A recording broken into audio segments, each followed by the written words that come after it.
ओम नमः शिवाय दोस्तों। स्वागत है आपका हमारे चैनल भक्ति भरा ज्ञान में। आज हम इसमें आपके लिए लेके आए हैं सावन के पहले बृहस्पतिवार गुरुवार की व्रत कथा। देवगुरु बृहस्पति को बुद्धि और शिक्षा का कारक माना जाता है। गुरुवार को बृहस्पति देव की पूजा करने से धन, विद्या, मान सम्मान, प्रतिष्ठा और कई मनोवांछित फल की प्राप्ति होती है। धार्मिक ग्रंथों के अनुसार गुरुवार को भगवान बृहस्पति की पूजा का विधान है। गुरुवार के दिन व्रत और कथा सुनने से घर परिवार में सुख समृद्धि बनी रहती है। तो आइए जानते हैं गुरुवार व्रत कथा के बारे में। इस कथा के अनुसार प्राचीन काल की बात है। किसी राज्य में एक बड़ा प्रतापी और दानी राजा राज करता था। वह हर गुरुवार को व्रत रखकर दीन दुखियों की मदद करके पुण्य प्राप्त करता था। परंतु ये बात उसकी रानी को अच्छी नहीं लगती थी। वो ना तो व्रत करती थी, ना ही दान पुण्य में विश्वास रखती थी। इतना ही नहीं, वह राजा को ऐसा करने से मना करती थी। एक समय की बात है, राजा शिकार खेलने वन गए। घर पर रानी और दासी थी। उसी समय गुरु बृहस्पति साधु का रूप धारण कर राजा के दरवाजे पर भिक्षा मांगने आए। साधु ने जब रानी से भिक्षा मांगी तो कहने लगी, हे साधु महाराज, मैं इस दान पुण्य से तंग आ गई हूँ। आप कोई उपाय बताएं जिससे सारा धन नष्ट हो जाए और मैं आराम से रह सकूं। इतना सुनकर बृहस्पति देव ने कहा, हे देवी, तुम तो बड़ी विचित्र हो। संतान और धन से कोई दुखी नहीं होता।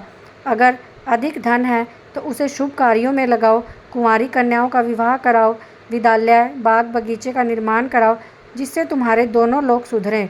परंतु साधु की इन बातों से रानी को कोई खुशी नहीं हुई। उसने कहा, मुझे ऐसे धन की आवश्यकता नहीं जिसे मैं दान दूं, जिसे रखने संभालने में ही मेरा सारा समय नष्ट हो जाए।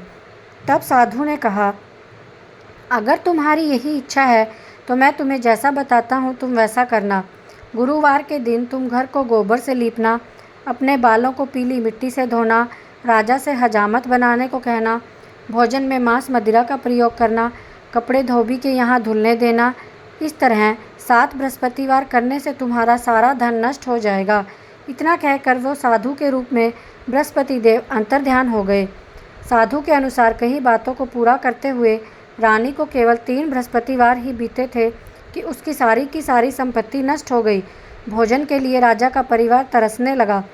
तब एक दिन राजा ने रानी से बोला, हे रानी, तुम यहीं रहो, मैं दूसरे देश जाता हूँ, क्योंकि यहाँ पर सब मुझे जानते हैं, इसलिए मैं यहाँ कोई छोटा कार्य नहीं कर सकता। ऐसा कहकर राजा दूसरे देश चला गया। वहाँ जंगल से लकड़ी काट कर लाता और शहर में बेचता। इस तरह अपना जीवन व्यतीत करने लगा। इधर राजा के परदेश जाते ही रानी और दासी दुखी रहने लगी। एक बार जब रानी और दासी को बिना भोजन किए 7 दिन हो गए तो रानी ने अपनी दासी से कहा, हे दासी, यहाँ पास के नगर में मेरी बहन रहती है। वह बड़ी धनवान है। तू उसके पास जा, उससे कुछ ले आ, ताकि हमारी थोड़े दिन गुजर बसर हो जाए। दासी रानी की बहन के पास गई। उस दिन गुरुवार था। रानी की बहन उस समय बृहस्पतिवार व्रत की कथा सुन रही थी। दासी ने रानी की बहन को अपनी रानी का संदेश दिया, लेकिन रानी ने बड़ी बहन को कोई उत्तर नहीं दिया। जब दासी को रानी की बहन से कोई उत्तर नहीं मिला तो वह बहुत दुखी हुई और उसे क्रोध भी आया। दासी ने वापस आकर रानी को सारी बात बता दी। ये सुनकर रानी ने अपने भाग्य को कोसा। उधर रानी की बहन ने सोचा कि मेरी बहन की दासी आई थी, परंतु मैं उससे नहीं बोली, इससे वह बहुत दुखी हुई होगी। कथा सुनकर और पूजा समाप्त करके वह अपनी बहन के घर आई और कहने लगी, हे बहन, मैं बृहस्पतिवार का व्रत कर रही थी। तुम्हारी दासी मेरे घर आई थी, परंतु जब तक कथा होती है तब तक ना तो उठते हैं और ना ही बोलते हैं, इसलिए मैं ना बोली। बताओ दासी क्यों आई थी? रानी बोली, बहन, अब तुमसे क्या छिपाऊं? हमारे घर में खाने को अनाज तक नहीं है। ऐसा कहते कहते रानी की आंखें भर आई। उसने दासी समेत पिछले 7 दिनों से अपने भूखे रहने की बात अपनी बहन को बता दी। रानी की बहन बोली, देखो बहन, भगवान बृहस्पति देव सबकी मनोकामना पूर्ण करते हैं। ध्यान से देखो, शायद तुम्हारे घर में अनाज रखा हो। पहले तो रानी को विश्वास नहीं हुआ, पर बहन के आग्रह करने पर उसने अपनी दासी को अंदर भेजा तो उसे सचमुच अनाज से भरा एक घड़ा मिल गया। ये देखकर दासी को बड़ी हैरानी हुई। दासी रानी से कहने लगी, हे रानी, जब हमको भोजन नहीं मिलता तो हम व्रत ही तो करते हैं, इसलिए क्यों न इनसे व्रत और व्रत की विधि पूछ ली जाए ताकि हम भी व्रत कर सकें। तब रानी ने अपनी बहन से बृहस्पतिवार व्रत के बारे में पूछा। उसकी बहन ने बताया, बृहस्पतिवार के व्रत में चने की दाल और मुनक्का केले की जड़ में अर्पित करें तथा दीपक जलाएं, व्रत कथा सुनें और पीला भोजन ही करें। इससे बृहस्पति देव और भगवान विष्णु प्रसन्न होते हैं। और पूजा की विधि बताकर रानी अपने घर लौट आई। 7 दिन के बाद जब गुरुवार आया तो रानी और दासी ने व्रत रखा। वो घुड़साल में जाकर चना और गुड़ लेकर आई, फिर उससे केले की जड़ तथा विष्णु भगवान की पूजा की। अब पीला भोजन की चिंता को लेकर दोनों बहुत दुखी हुई।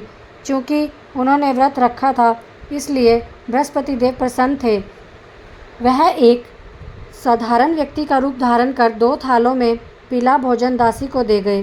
दासी भोजन पाकर प्रसन्न हुई, फिर रानी के साथ मिलकर भोजन ग्रहण किया। उसके बाद वह सभी गुरुवार को व्रत और पूजा करने लगी। बृहस्पति देव की कृपा से उनके पास फिर से धन संपत्ति आ गई, परंतु रानी ने फिर से आलस्य दिखाना शुरू कर दिया। तब दासी बोली, देखो रानी, तुम पहले भी आलस करती थी, तुम्हें धन रखने में कष्ट होता था, इस कारण सभी धन नष्ट हो गया। अब जब देव बृहस्पति की कृपा से धन वापस मिला है तो तुम फिर से आलस करने लगी। रानी को समझाते हुए दासी कहती है, बड़ी मुसीबतों से हमने ये धन पाया है, इसलिए हमें दान पुण्य करना चाहिए, भूखों को भोजन कराना चाहिए, धन को शुभ कार्यों में खर्च करना चाहिए। इससे तुम्हारे कुल का यश बढ़ेगा, स्वर्ग की प्राप्ति होगी, पितृ प्रसन्न होंगे।